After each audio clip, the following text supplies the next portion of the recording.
Cuando se conquistan las Canarias, piensen que la última isla conquistada fue en 1496, es decir, 4 años después de la conquista de América. Cuando se conquista esa última isla, que es la isla de Tenerife, van a la corte de los reyes católicos los caudillos guanches. Esos caudillos guanches, uno de ellos es regalado a la corte de Venecia. Y el Serenísimo, el Dux, su embajador, le escribe y le dice que va a llevar al rey de Canarias preso en la India.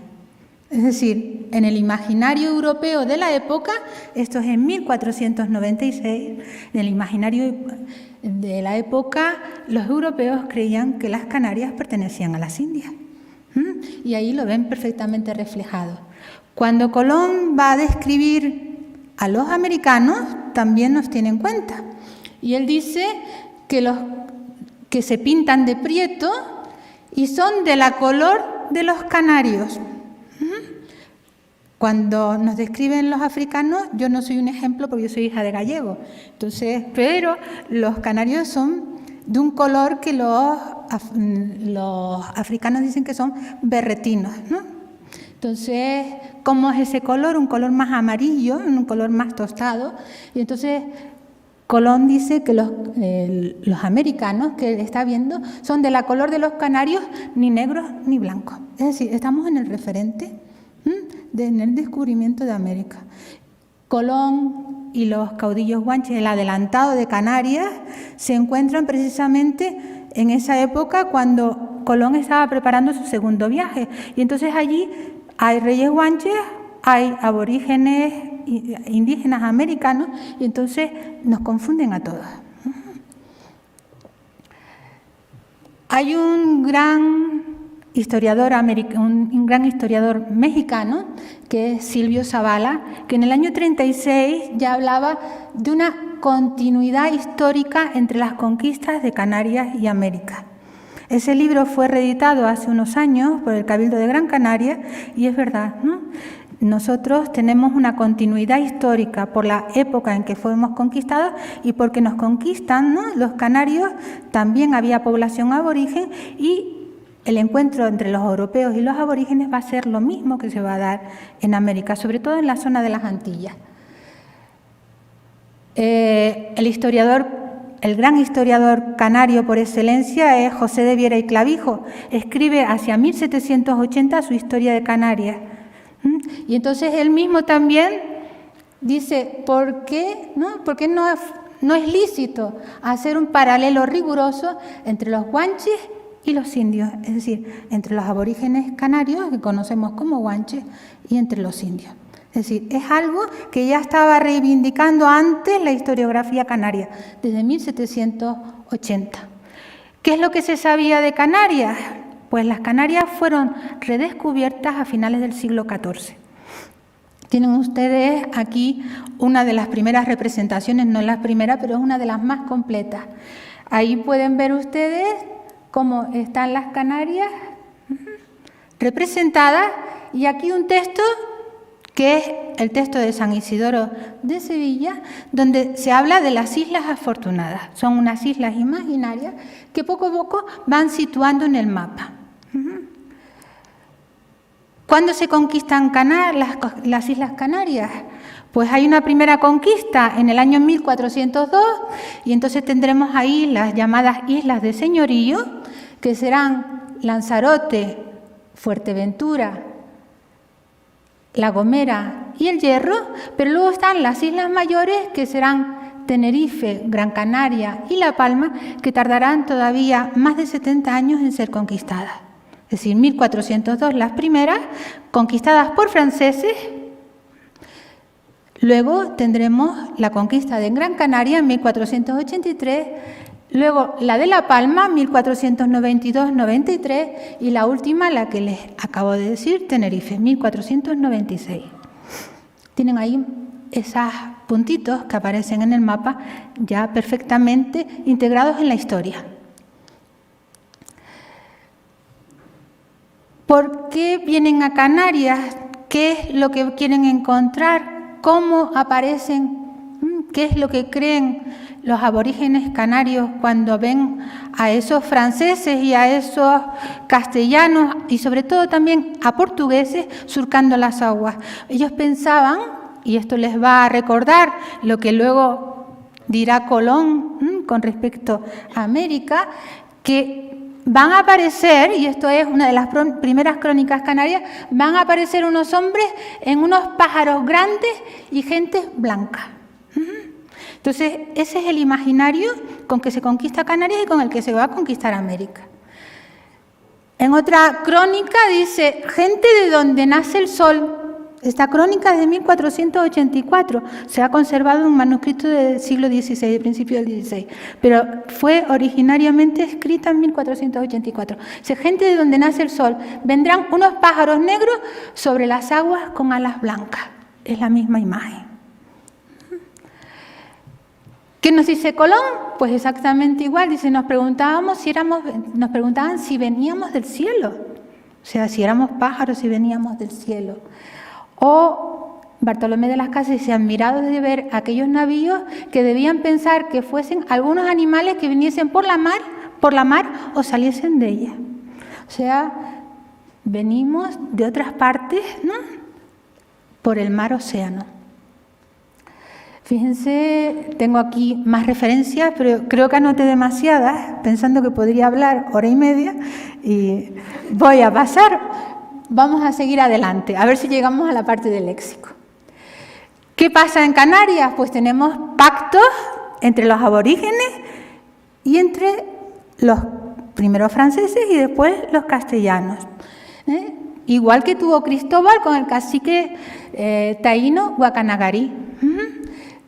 En el Acta del Bufadero, por ejemplo, en 1464, ya don Diego de Herrera, un señor castellano, firma con los reyes guanches un pacto, y ese pacto va a ser el Acta del Bufadero, que ahora se las voy a enseñar. ¿Qué otro problema se van a encontrar cuando llegan los franceses, portugueses y castellanos a las islas? Pues que no tienen lenguas, es decir, los canarios hablaban lenguas diferentes, hablábamos 7 lenguas diferentes, en cada una de las islas había una lengua diferente, y ellos no tenían intérpretes para saber lo que, sobre todo para conocer cómo era la cultura de aquellas personas. Entonces vamos a tener el mismo problema al que se enfrentó Colón. Colón tenía a Luis de Torres, llevaba a Luis de Torres, que era un intérprete que sabía hebraico, caldeo, y decía que un poco de arábigo, pero no sabía realmente las lenguas que se iban a encontrar aquí en América, porque él esperaba encontrarse en las Indias. ¿Qué pasa en Canarias? Pues vamos a tener 2 primeros intérpretes que tienen nombre, Luis e Isabel, que van a conocer, van a ayudar a los primeros conquistadores a conquistar las islas.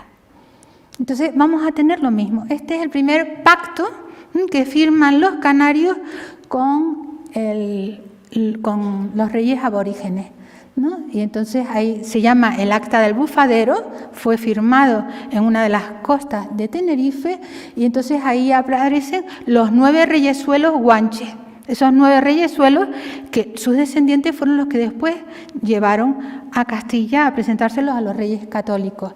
¿Qué hay ahí? Pues no solo los reyesuelos, sino ya hay unos trujamanes, unos lenguas, unos intérpretes que van a ayudar a comprender cuál es la cosmogonía, cuál es la sociedad isleña, a qué se van a enfrentar los castellanos. ¿Qué está pasando con esa conquista de Canarias? Pues que el viejo mundo se está enfrentando a otros mundos. Es decir, hasta ese momento se conocía el norte de África, se conocía Europa perfectamente y se conocía Asia por los viajes que se habían hecho a Asia, Marco Polo, Mandeville, etc. Pero no se conocía este nuevo mundo y tenían que enfrentarse a ese nuevo mundo. Entonces, un autor italiano de 1464 dice, cuando va conquistando las islas, ¿no? Cuando va rodeando las islas, va empezando a acercarse a África, porque la intención era bordear África para llegar a Asia. Entonces, este autor italiano, Alvise Cadamosto, dice: me encuentro con regiones tan diferentes y desconocidas que en comparación con las nuestras, según he comprobado y entendido, podrían corresponderse a otro mundo. Es lo que dice Camões en Os Lusíadas, ¿no? Dice: eu vi ciertamente e non presumo que a vista me engañaba. Yo lo vi ciertamente y no creo que la vista me engañara. Entonces, esa imagen del nuevo mundo va a cambiar totalmente la que el europeo tenía hasta ese momento. Es decir, hasta ese momento el europeo conocía Asia, conocía Europa y conocía África. Un mapa perfecto como el que habla Borges en su cuento, ¿no? Pero a partir de ese momento vamos a tener un mapa que no nos dice tanto culturalmente como el otro, ¿no? Pero que nos va a presentar lo que es la realidad. Es decir, a partir de ese momento vamos a tener la primera globalización. Globalización es un término de finales del siglo XX, es un término moderno, pero realmente cuando empieza la primera globalización fue en este momento, a finales del siglo XV. Es decir, cuando se unieron Europa, como dice este autor, Martínez Sou, se unió Europa con África, con América y Asia, más la inmensidad del Pacífico. Es decir, ese nuevo mundo que va a empezar a partir de 1492. ¿Qué hace esa primera globalización? Pues va a crear una red de intercambios humanos, es decir, transferencias de personas entre los distintos continentes. Una transferencia, fíjense que ya estamos en la época, ¿no? Los primeros esclavos llegan a Canarias, los primeros esclavos negros, y los mismos indígenas canarios fueron esclavos a Portugal, es decir, un tráfico que va a ser muy importante con el tráfico de los esclavos. Vamos a tener un intercambio agropecuario cuando Colón llega a América, no encuentra lo que él estaba habituado, no encuentra el aceite, no encuentran vino, no encuentran cerdos, no encuentran vacas, y entonces ¿qué hacen? Traerlas. Por lo menos no como él estaba acostumbrado. Entonces, traerlas. Va a haber un intercambio. No encuentra, ya verán, caña de azúcar. Entonces, va a traerla. Hay un intercambio económico, hay un intercambio, es decir, se crean las primeras redes comerciales, hay intercambios culturales, ampliación del conocimiento de los dos mundos y civilizaciones que se ignoraban entre sí. Piense qué podía imaginar un rey guanche aislado completamente en una isla de esos castellanos que le venían en galeras, ¿no? en esos barcos. Y hay intercambio lingüístico, este es el que nos interesa, el que me ha interesado a mí siempre. Ese intercambio lingüístico va a ser importante. Aquí les he puesto lo que es la ruta de África, cómo a partir de finales del XIV, pero sobre todo a partir de todo el siglo XV se va a empezar a bordear África. Las Canarias, fíjense dónde estamos situadas, realmente deberíamos de ser portuguesas, porque estamos en una zona de influencia portuguesa. Sin embargo, somos castellanas porque el gobernador francés, el primer conquistador que fue francés, fue al rey de Castilla, que en ese momento se encontraba en Sevilla, Fernando III, y le rindió pleitesía. Entonces, somos un territorio castellano en medio de un mar de portugueses. Entonces, hay un elemento desde el punto de vista léxico que nos va a diferenciar, y es que tenemos numerosos portuguesismos. Hay dos modalidades del español que tienen numerosos portuguesismos. Uno de ellos es Uruguay y el otro es Canarias. Canarias precisamente por esto. Y muchos de esos portuguesismos los vamos a traer a América. No vienen directamente con portugueses, sino los vamos a traer canarios. Vamos a ver. ¿Dónde llega Colón? ¿Dónde arriba Colón? En esa época ya estaba conquistada Gran Canaria y estaban conquistadas las islas de señorío. Faltaba Tenerife, faltaba La Palma. Entonces, no podía llegar ni a Tenerife ni a La Palma. Entonces, donde arriba él va a parar en dos puertos, ¿no? En el puerto de las Isletas y luego en el puerto de La Gomera. Tienen ahí una representación del puerto de La Gomera de ya de finales del siglo XVIII. ¿Por qué para en el puerto de La Gomera? Porque allí estaba como señora Beatriz de Bobadilla, a la que había conocido en la corte un año antes. Se dice que Colón estaba enamorado de Beatriz de Bobadilla, pero ella allí consiguió, ¿no?, que Colón atracara en su puerto y desde allí que La Gomera, el puerto de La Gomera, fuera, como dice López de Gómara, La Gomera que se convirtiera en el puerto de las Indias. Es decir, ese va a ser el primer puerto importante que va a unir Europa con América. Miren, hay una representación del puerto de La Gomera, un puerto que tenía montañas alrededor, era una pequeña bahía, tiene por aquí una torre, está bien resguardado y luego tiene poca población, pero ya tiene una población, ¿no?, relativa para lo que era la época. Entonces va a ser el puerto de aprovisionamiento de América. ¿Qué es lo que se va a traer de América? Pues miren, González Fernández de Oviedo dice, van a traer agua, ¿no?, en el puerto de La Gomera van a hacer aguada, van a coger agua, van a coger leña, van a coger pan fresco y van a coger otras muchas cosas, gallinas, carneros, pescados salados como tollos, los canarios todavía comemos los tollos, que son las tiras de cazón desecadas. Van a traer galludos, otro tipo de pez que se pesca en las islas, van a traer pargos y numerosos bastimentos para las naves. Entonces, todo eso se va a traer de Canarias. En un memorial de Colón para el alistamiento del tercer viaje dice, no es menester que los navíos que lleven ganado, así ovejún, es menester que traigan ganado como ovejuno, vacuno y cabruno. Y esto que sea nuevo, puedenlo tomar de las islas de Canarias, es decir, no hace falta que los traigan directamente de la península. ¿Por qué? Ahora se los explico. Y Bartolomé de las Casas dice, trajeron pepitas, simientes de naranjos, limones, sidras, melones y de toda hortaliza. Y de eso lo trajeron también de La Gomera. Entonces, ¿por qué Colón les decía que no hacía falta que lo trajeran de Castilla? Porque, fíjense aquí, ¿no?, en la travesía entre Castilla, entre el sur de la península y Canarias duraba más de una semana. Y tenían que pasar un mar que era bastante malo. Y ese mar fue denominado Golfo de las Yeguas. ¿Por qué? Ahora tenemos una exposición aquí en el centro sobre la traída de los caballos a América. Entonces, en ese Golfo de las Yeguas tenían que tirar por la borda todas las yeguas y todas las vacas que se les morían. Era una travesía muy dura, que duraba ya 7 días, ¿no?, solo desde la península.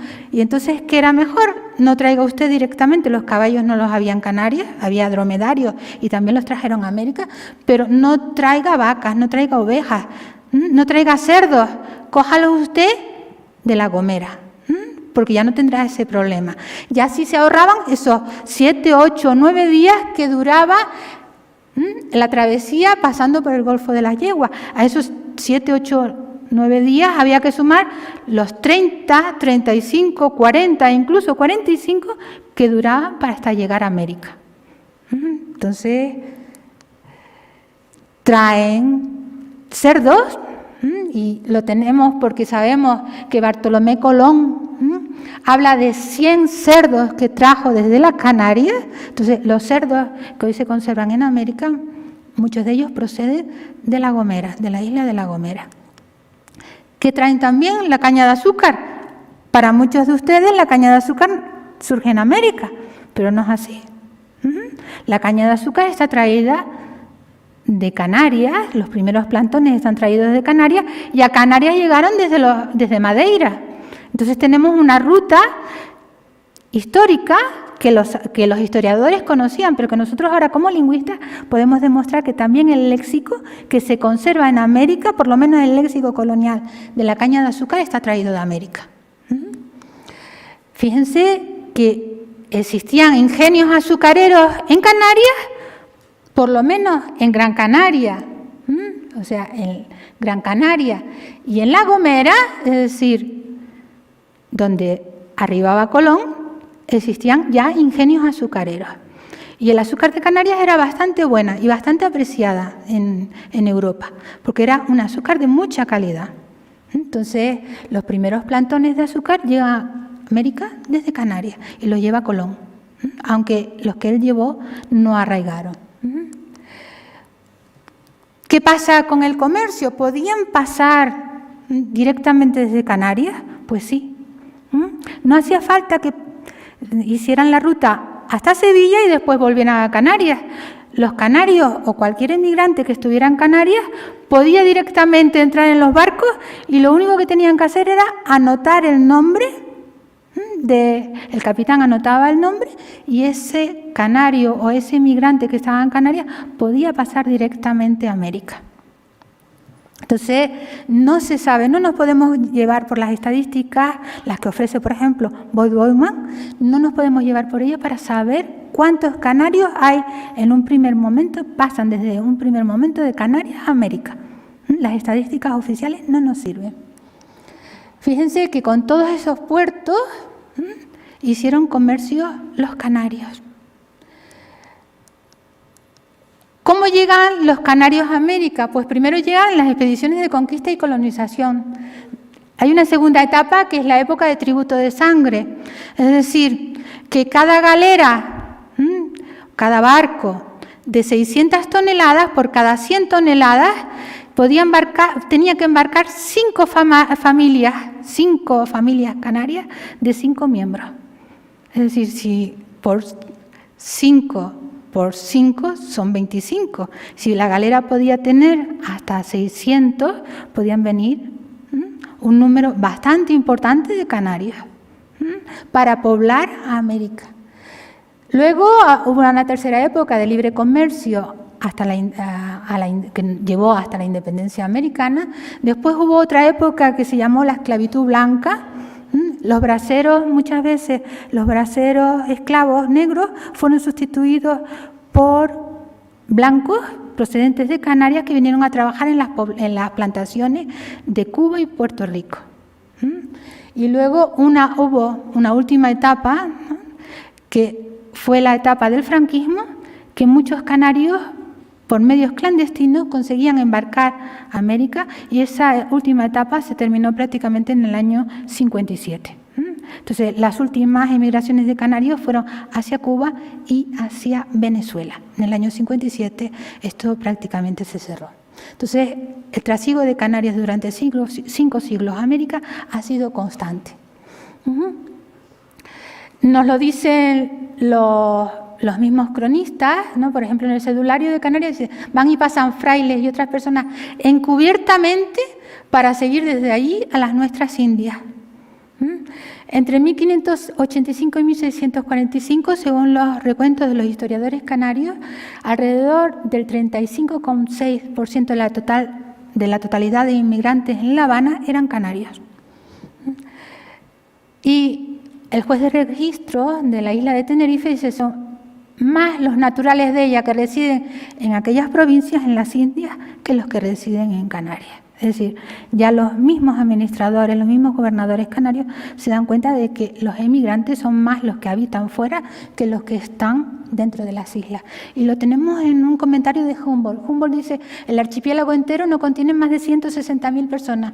Y los isleños, fíjense que los canarios somos los isleños, aquí distinguen los españoles de los isleños. Entonces, los isleños son quizás mucho más numerosos en el nuevo continente que en su primitiva patria. Ahí tenemos más ejemplos, pero voy a pasar de ellos. ¿Qué hacen los canarios? También ayudan a fundar o fundan ellos mismos ciudades. En este mapa de Google no me salió muy bien, pero por ejemplo les he acercado la República Dominicana. Vean todas las ciudades que fueron fundadas por canarios, sobre todo en la época en que hay problemas, ¿no?, con los franceses y entonces se traen canarios para fundar esas ciudades.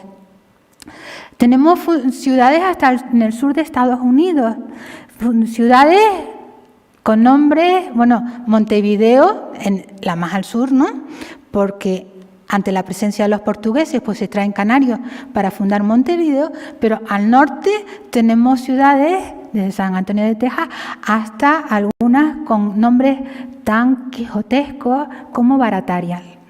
Entonces, esa ciudad de Barataria, que hoy en día ya no existe, pues también fue fundada por canarios. Fíjense todas las ciudades a las que ayudaron a fundar canarios o que canarios estuvieron en su primera fundación, son muchísimas a lo largo de toda América. Piensen en México, en la villa de Bacalar, que fue fundada por canarios en 1733. Últimamente se están haciendo estudios, investigadores mexicanos, sobre el habla de esa zona. También canarios ayudaron al descubrimiento del Mar del Sur. El canario Francisco de Lucena acompañó a Vasco Núñez de Balboa y fue uno de los 12 que firmaron la toma de posesión del Mar del Sur. Ahí tienen una representación, en el año 2013 se hizo una exposición en la Biblioteca Nacional, ahí tienen una representación de esa toma de posesión del Mar del Sur.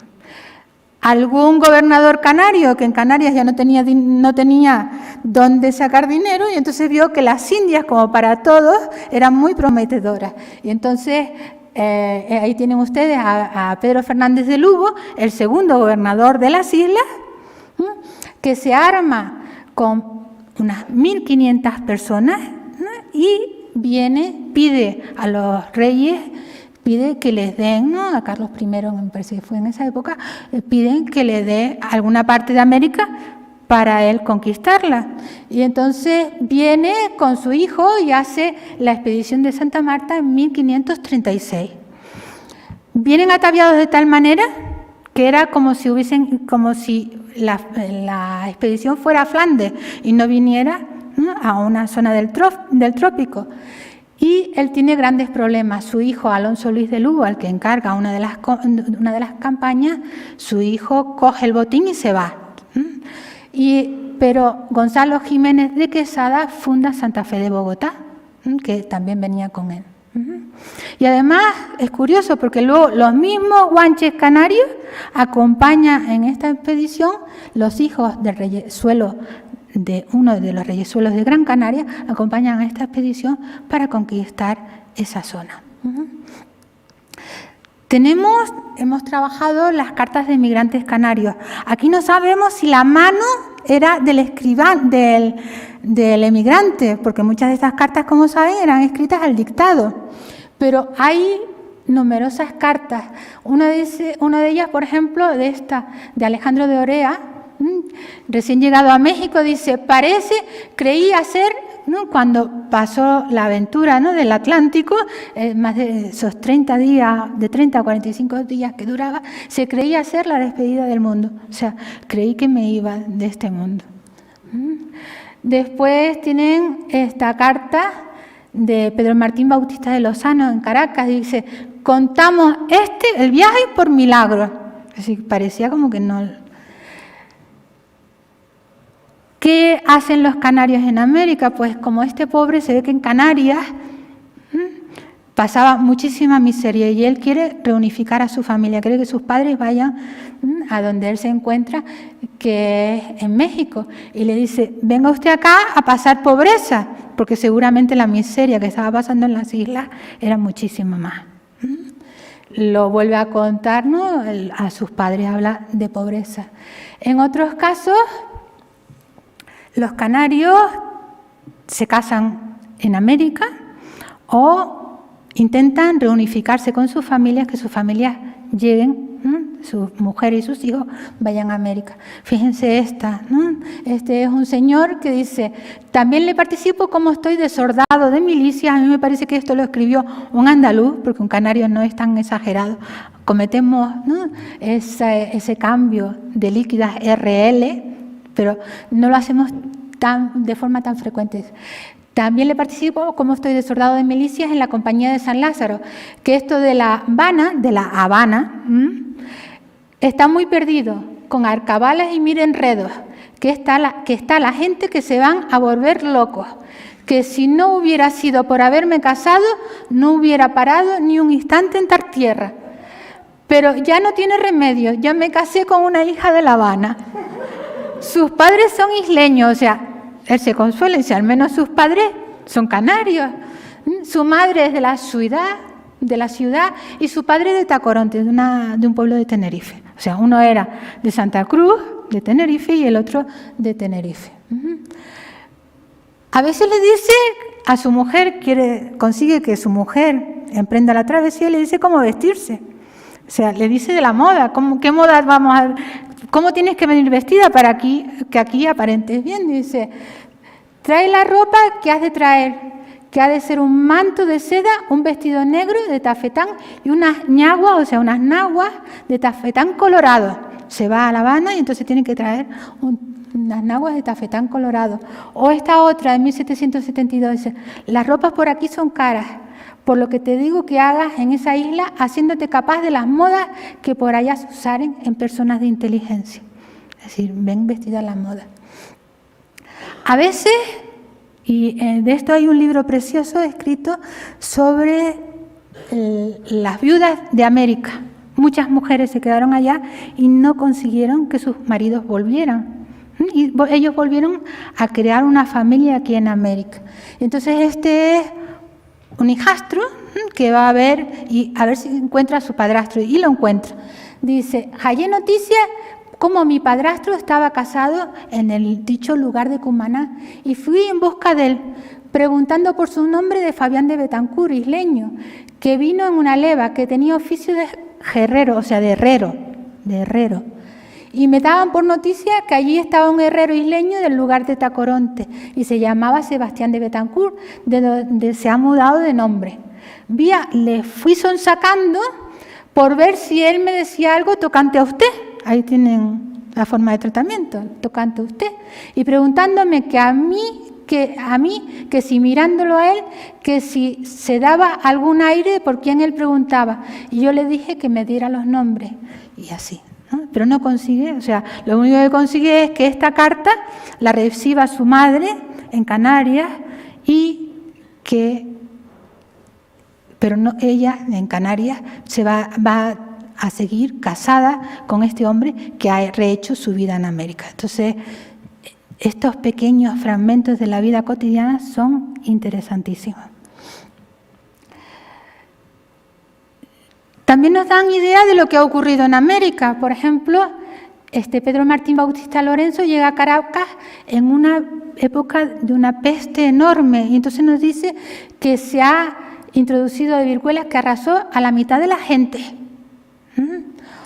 O este otro interesantísimo. El año pasado tuvimos la oportunidad de transcribir este texto inédito, que es el diario de Pedro María de Galdós. Pedro María de Galdós es un tío de Benito Pérez Galdós. Él se vino a América como cura, y entonces fíjense que el trayecto que hace es enorme. Pasa por Argentina, después va a Uruguay, después embarca en Valparaíso de camino a Perú. Y cuando llega a Argentina se encuentra con que allí hay una insurrección. Y entonces nos está narrando en primera persona los antecedentes de la independencia argentina. Dice, particularmente de dragones, había gente particularmente del bando de los dragones de la patria. Yo me hallaba en el punto por donde estos atacaban y fui espectador del estrago que hizo en ellos. Es decir, un documento magnífico que no se conocía hasta el año pasado. Pero la parte que más me interesa, que es la que yo debía entrar, ¿no? ¿Qué es lo que los canarios han traído a América? Pues han traído palabras prehispánicas. En Canarias no se conservan las lenguas aborígenes. Desde principios del siglo XVI ya sabemos que los aborígenes ya no utilizaban las lenguas. En 1535 más o menos tenemos el último testamento de un guanche que necesita traductor para dictar su testamento. A partir de 1550 ya la lengua guanche, las lenguas aborígenes ya no se utilizan. Pero nos quedan algunos restos, y entre ellos, por ejemplo, la palabra gofio. La palabra gofio se ha traído a América, se usa bastante en Cuba, se usa bastante en Venezuela, se usa en Uruguay. Entonces, tenemos ahí la palabra gofio. ¿Por qué sabemos que es Canarias? Porque en Canarias se documenta desde 1495, la tenemos documentada desde 1495 en los trabajos de léxico que hemos hecho. La otra, bueno, y en América, ¿cuáles son las primeras documentaciones que tenemos hasta ahora? Pues la tenemos en Nueva Valencia, en Venezuela, en el Río de la Plata y también en Puerto Rico. Si miramos gofio en el enclave es uno de los últimos instrumentos que ha puesto a disposición de los usuarios la Real Academia Española.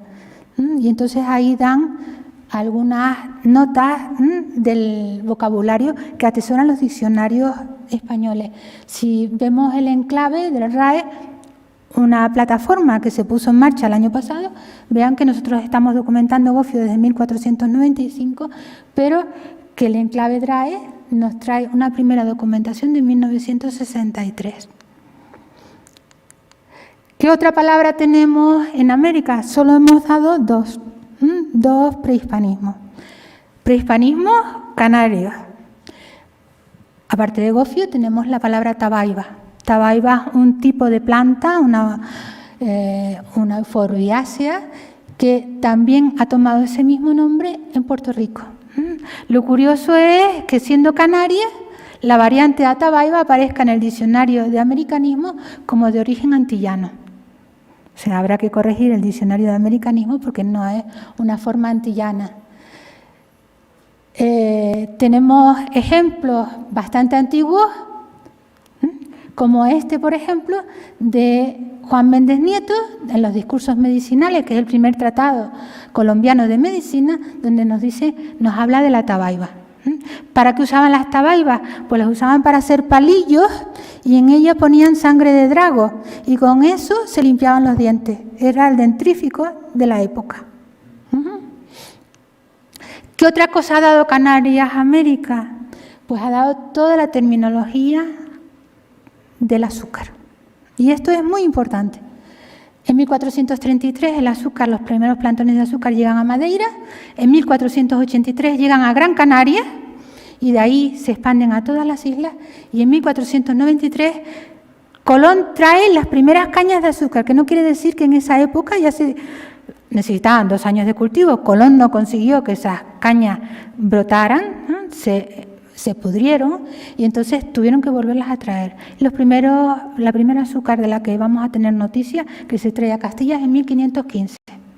Entonces, las fechas cuadran perfectamente. ¿Qué nos dice la lexicografía española? Que este vocabulario es americano. ¿Por qué? Porque se basan en textos americanos para recogerlo. Se basan en el diccionario de autoridades que había utilizado la recopilación de leyes de los reinos de India, donde aparecen palabras como mascabado. Se basan en el diccionario de Pichardo, que es cubano, que es donde aparece la primera terminología azucarera, y en los últimos años han metido algunas palabras más del diccionario de Günther Hans y Werner, del proyecto de lexicografía de Habsburgo, y ellos hicieron un diccionario cubano donde introducen algunas palabras más azucareras. Entonces, toda la terminología azucarera la tenemos en los diccionarios como si fuera americana y resulta que no. En la lexicografía portuguesa pasa exactamente igual, ¿no? Pero no se las voy a explicar ahora. Lo interesante es que uno de los primeros textos que habla sobre el azúcar en América es el de Francisco Jiménez. Fíjense ahí, el de Francisco Jiménez, los 4 libros de la naturaleza. Entonces, en esos 4 libros de la naturaleza tiene un capítulo dedicado al azúcar. Y ahí aparecen palabras ya como ingenio, soca, resoca, tanque, bomba, caldera, etc. Es decir, toda esta terminología la tenemos en un libro editado aquí en México en 1615, que realmente es una traducción de un texto latino, un texto escrito en latín por Francisco Hernández, pero lo que nos interesa es que Francisco Jiménez en español tiene esa terminología ya, 1615. Tenemos cómo fue introducida la crónica, el azúcar en Canarias, cómo se introdujo en América, cómo fueron llevados ¿no? Los referentes canarios, por ejemplo, sabemos que en el trapiche de Gonzalo de Bellosa, con una cantidad de caña se hizo un trapiche de caballos. Carlos V recomendaba al gobernador de Gran Canaria que facilitase la salida de maestros y oficiales de los ingenios isleños, eso en 1515, o el tesorero de la Audiencia de Santo Domingo, Cristóbal de Tapia, recibió en 1518 una licencia real que le autorizaba a llevar a la Española 10 maestros oficiales procedentes del archipiélago canario. Esto lo pueden ver perfectamente en esta página web de los primeros negros de América, que está en el CUNY, en la Universidad de Nueva York. Tenemos referencias canarios, ¿por qué sabemos que son, por qué tenemos constancia de que son canarios? Porque la documentación canaria sí nos lo refleja, ¿no? En los inventarios. Entonces, por ejemplo, aquí tenemos las cuentas del ingenio de Agaete de 1503-1504, no había todavía azúcar en América y ya tenemos toda la terminología españolizada, o sea, que era portuguesa pero se españolizó. Tenemos numerosos elementos, por ejemplo, desburgar, remiñones, bagazo, son palabras que van a aparecer continuamente. Tenemos documentación gráfica en los archivos canarios, por ejemplo, hemos encontrado en el Museo en la zona sur de Tenerife, en el ingenio de Adeje, cómo estaban distribuidas las calderas, y tenemos restos arqueológicos. Y además, bueno, tenemos también, esto se lo traje como novedad, hay muy poco léxico africano en Canarias. Y uno de los primeros que encontramos es el de Buganga, la palabra Buganga, que es una verdadera novedad, no aparece en los diccionarios. ¿Con qué hay que relacionarla? Con la mano de obra esclava, que también funcionó en las islas. O sea, los ingenios canarios no trabajaron exclusivamente con mano de obra esclava, pero sabemos que del 10 al 12% en Gran Canaria, el 15% en Tenerife y el 29% en La Palma eran mano de obra esclava. Entonces, esa mano de obra esclava introdujo también algún término, y el que hemos encontrado por ahora es Buganga. ¿Qué es Buganga? Es lo último que destila el azúcar. Entonces, servía para dárselo a los esclavos para que se emborracharan. Se metían barriles, entonces esa era la Buganga. ¿Con qué hay que relacionarla? Pues con muchas palabras que hay en América también de origen africano, como burundanga y frucanga. Porque sabemos, hoy en día ya lo hemos estudiado, sabemos que toda esta terminología es canaria. ¿Por qué? Porque palabras como almocreve se documentan en textos canarios desde 1505. Bagazo, por ejemplo, bagacera, también desde 1505. Cachaza, seguro que algunos de ustedes conocen esta palabra, y seguro que para muchos de ustedes es brasileña, pues no es brasileña. Es una palabra que la vamos a encontrar en los documentos canarios desde 1527. ¿Qué quiere eso decir? Que si en Brasil los primeros ingenios son de 1535, entonces no puede ser palabra brasileña. Tuvo que haber sido palabra traída desde Madeira a Brasil y desde Canarias a las Antillas. Tenemos ejemplos también en el Cordian, de bagazo, del 16, pero posteriores también a los que tenemos en Canarias. Tenemos palabras como soca, documentada en Canarias desde 1505, que el DRAE trae como soca y como zoca, curiosamente, y en las que no pone en ningún momento que aparezca en Canarias, solo pone que es Bolivia, Cuba, Ecuador, Guatemala, México y Nicaragua. Y sin embargo ahí estamos perdiendo la referencia. Pero también tenemos otras palabras, ya hemos visto indigenismos americanos, hemos visto la terminología azucarera, pero hay otras palabras también generales en América que han traído los canarios, por ejemplo, algunos portuguesismos. Si yo les digo el Callao, ustedes enseguida van a pensar en el puerto del Callao, en Lima, o en la plaza del Callao, en Madrid. ¿Pero saben por qué es Callao? Fíjense, el enclave, el que yo les decía antes, la plataforma que está lanzando la academia, me lo relaciona con plaza, con avenida, con rumbo, precisamente porque lo relaciona con el puerto del Callao y lo relaciona con la Plaza del Callao en Madrid. Es una palabra que se usa bastante, por lo menos la consultan bastante. Lo vemos ahí en los diccionarios, en el último año se ha consultado 5.581 veces en el DRAE, entonces es una palabra. ¿Y el Callao qué es el Callao? Pues los canarios lo sabemos perfectamente. El Callao es el canto rodado que aparece en los puertos. Entonces el puerto de Lima era un puerto de Callao y por eso se llamó la playa del Callao y el puerto del Callao. Es un portuguesismo que tenemos en Canarias, que usamos perfectamente, que por ejemplo se ha conservado también en la República Dominicana. Aquí hemos puesto ejemplos de Callao, en el CORDE, en el nuevo diccionario histórico. La primera documentación de Callao en Canarias la tenemos desde 1520. La palabra degredo, al público en general no le sonará, pero a los historiadores sí. ¿No? Es la zona donde se ponían en cuarentena los barcos cuando llegaban a América, por si acaso tuvieran alguna enfermedad. Entonces tenemos el degredo, por ejemplo, en Canarias desde 1582, en las actas del Cabildo de Caracas desde 1621, o en las relaciones del Nuevo Mundo de Reino de Granada desde 1796. O la palabra serventía. ¿Qué es la serventía? La serventía es el camino de paso. ¿Qué nos dice Pichardo? Dice, la etimología no es segura, si es de selva o de servir, servidumbre. Y siempre quedamos en la duda de su ortografía, porque esta clase de camino puede no ser de servidumbre y puede estar en la selva. Nada.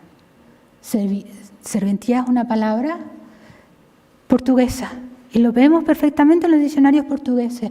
Dice el Wise, uno de los últimos diccionarios portugueses, dice, todo que sirve para pasar, todo lo que sirve para pasar, el camino de paso. ¿Cómo lo tenemos en Canarias desde 1516? Es uno de los numerosos portuguesismos que usamos en Canarias y que se trajo, en este caso, a Cuba. Yo, para no cansarlos más, tengo un epílogo, porque también los canarios hemos recibido muchísimo de América. Ahí tienen algunas de las palabras que yo creo que como mexicanos muchas de ellas reconocen, ¿no? Como los canarios, los mexicanos utilizan comelón por comelón, utilizan pinino como los primeros pasos, enchumbar por empapar, baraja por naipe, porque no todas las palabras tienen que ser exclusivas, a veces simplemente es la frecuencia. Nosotros utilizamos más baraja que naipe. Concuño por concuñado, desde 1520 tenemos esta palabra. Cuchara como llana de albañil. Jugo, yo pido un jugo, nunca pido un zumo. O cuando yo voy a la península les digo, les dejé las fotocopias de la clase en la gaveta, porque gaveta para mí como para ustedes es cajón. Bueno, los dejo, no les pongo el epílogo, solo un poema. Tengo más palabras, pero si quieren las vemos más tarde y si no tienen el PowerPoint. Hay un poema que se usa mucho en Canarias, que se dice mucho, que se titula La maleta y fue compuesto en 1982 por Pedro Lescano. Dice, yo tengo la maleta, una maleta grande de madera, la que mi abuelo se llevó a La Habana, mi padre a Venezuela. La tengo preparada, 4 fotos, una escudilla blanca, una batea, un libro de Galdós y una camisa casi nueva. La tengo ya cerrada y rodeándola un hilo de pitera. La pitera nos vino de México. Ha servido de todo como banco de viajar encubierta, como banco de viajar encubierta y como mesa. Y si me apuran mucho, como ataúd, me han de enterrar en ella. Entonces, esto es lo que es América para Canarias. O sea, yo les he dicho lo que ha significado Canarias para América, pero América para Canarias ha significado mucho. El emigrante muchas veces volvía con esa maleta vacía, pero cargada de palabras. Palabras como achote, palabras como fotingo, que usamos también los canarios como coche desvencijado, coche viejo, o en los últimos años, chapapote, recuerden ustedes el problema del Prestige, del chapapote, pero es que los canarios usábamos chapapote desde principios del siglo XX. Ya se decía en un periódico, el Ómnibus, en 1861, que vendían también clavos, trementina y chapapote, en un periódico canario.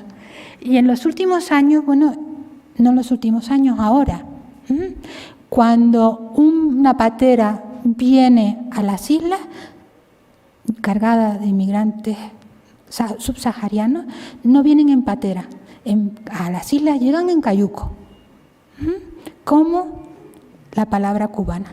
Es decir, hemos dado, creo que bastante para la poca geografía que ocupamos en el Atlántico, para esos puntos del Atlántico, hemos dado mucho, pero también hoy Canarias, situados donde estamos, somos geográficamente africanos, pero los canarios siempre han mirado hacia América. Pues nada más, muchas gracias.